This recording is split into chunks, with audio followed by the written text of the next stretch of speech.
Kesra ini kalau kita kurang sejahtera nanti berurusan sama beliau katanya. Terima kasih Pak Joni, ya Pak Oni, terima kasih. Juga rekan saya ada Pak Doni, ada Pak Ans ya.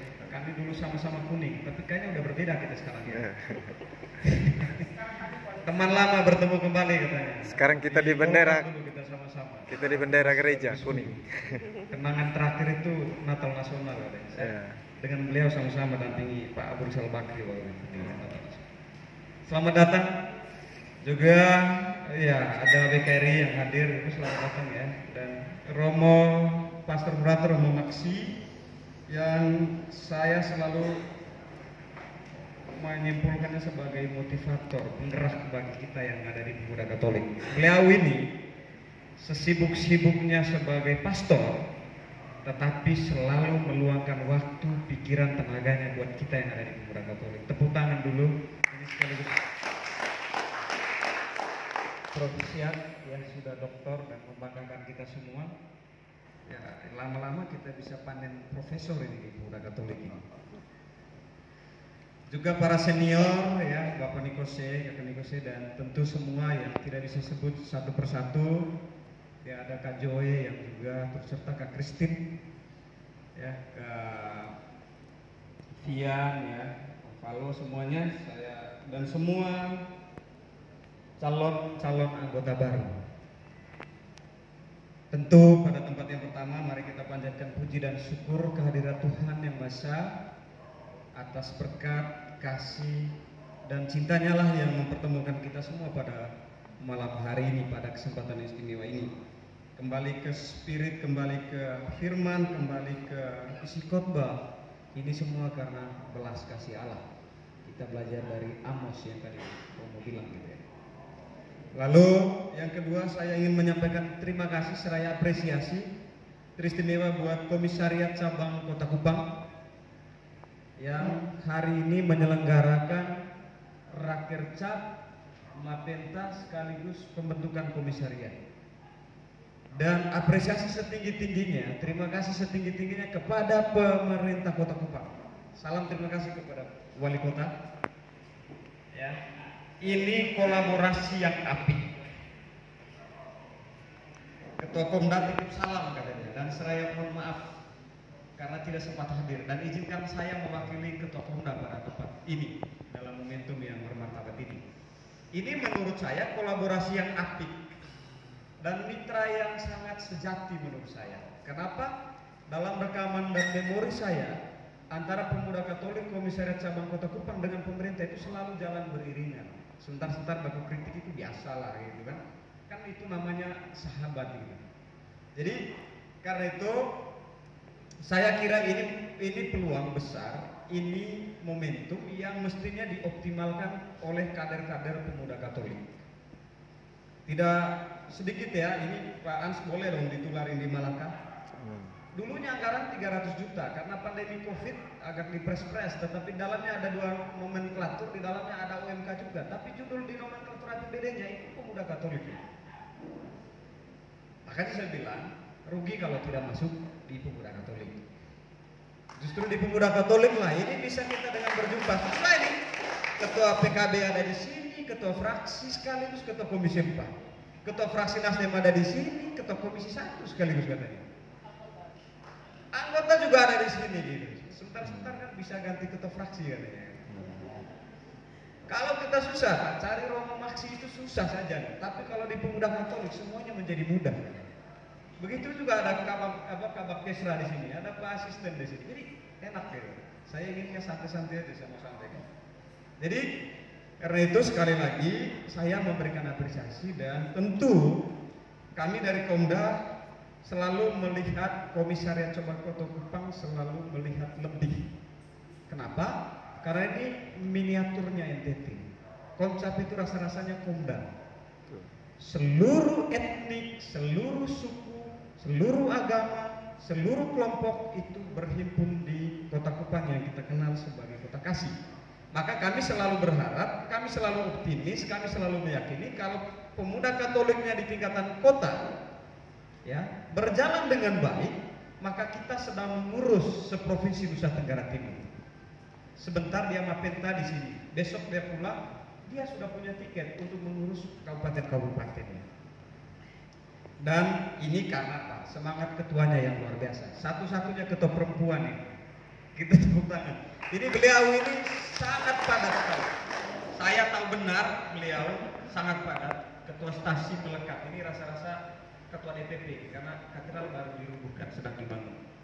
Jadi rubah jadi ketua stasi, atmosfernya ketua DPP, ketua komisi, ketua fraksi dan lain sebagainya. Luar biasa.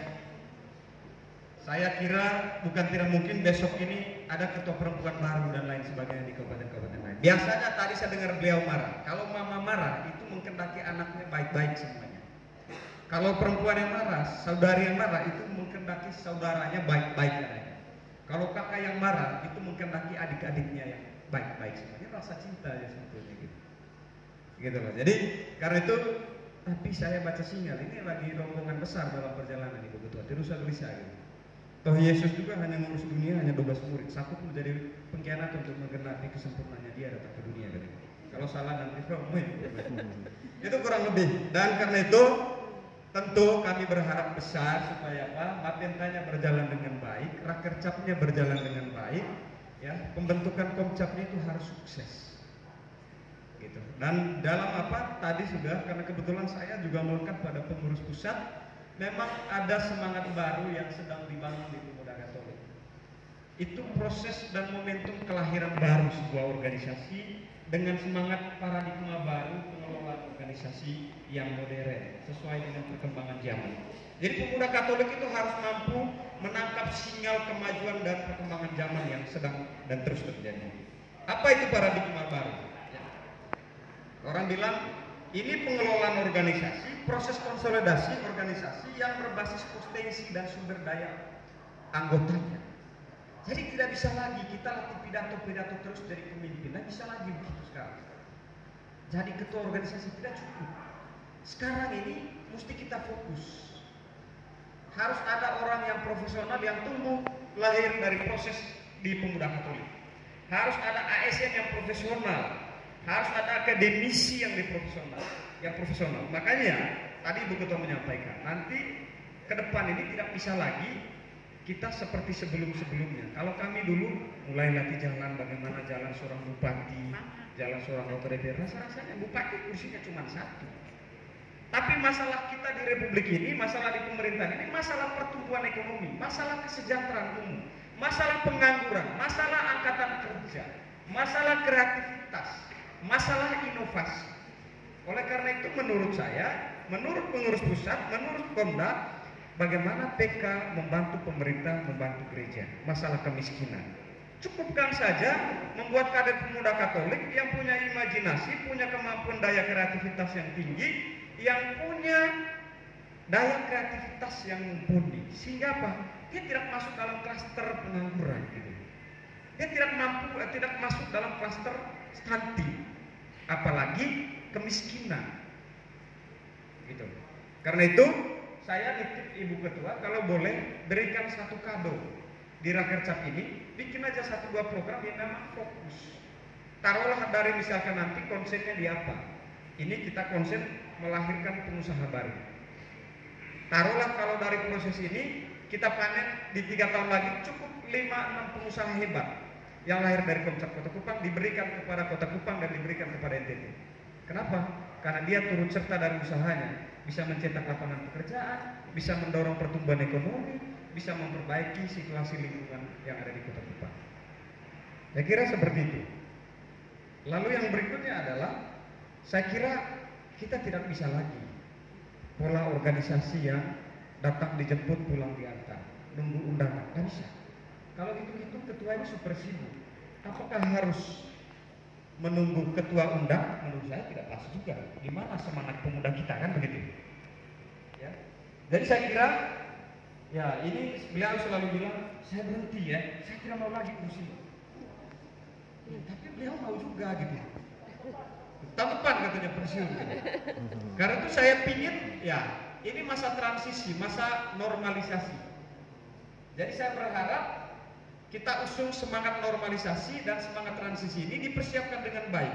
Saya lihat sudah ada kader-kader yang potensial ini. Ada kakak Joy gitu ya. Ada kakak Opol ini di birokrasi gitu. Jadi kakak Fian, ada kakak Christine gitu ya. Saya pikir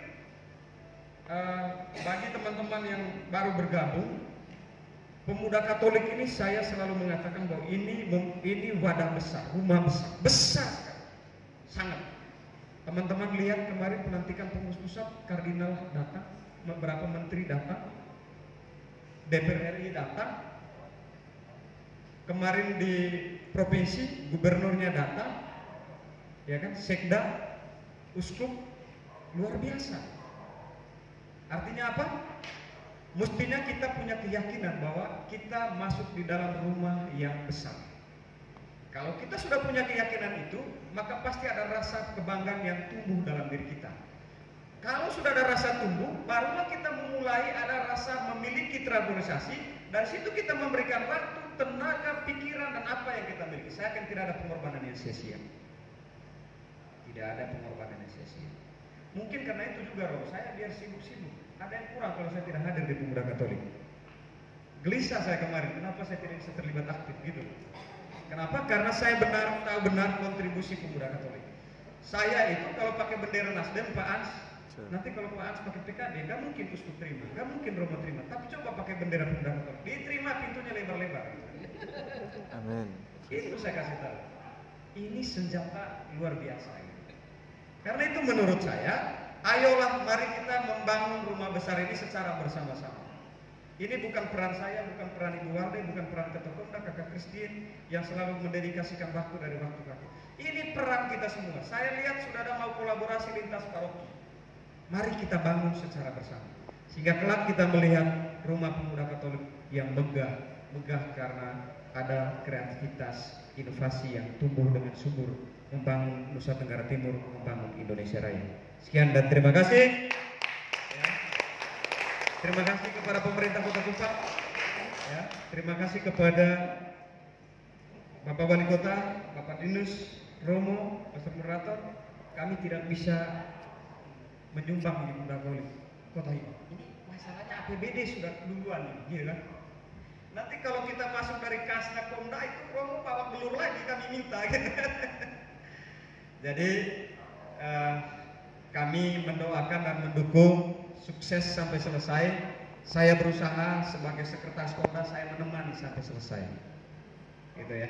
Paling tidak saya merasakan bagaimana pengorbanan dari Ibu Ketua, Ibu Syekh, dan teman-teman di Komca. Sekian dan terima kasih. Salam sukses untuk kita semua. Selamat berrakorcap, selamat bermapenta, juga membentuk di pembentukan tingkat komisariat cabang. Dan mari kita bergandengan tangan dengan Komda dan juga dengan komcap-komcap yang ada di Nusa Tenggara Timur, juga dengan elemen-elemen lainnya. Pro Ecclesia et Patria. Pro Ecclesia et Kurang Patria. semangat ini. Ini karena termakan virus apa ini? Virus COVID atau seroja atau apa, dingin? Ini berarti latihannya dirubah. Mestinya latih mengalahkan dingin baru bisa mengalahkan Kota Kupang. Pro Ecclesia et Patria. Pro Ecclesia et Patria. Pro Ecclesia et Patria. Pro Ecclesia et Patria. Pro Ecclesia et Patria. Pro Ecclesia et Patria. Salam pro bono publico. Sekian dan terima kasih. Mohon maaf kalau ada yang tidak berkenan.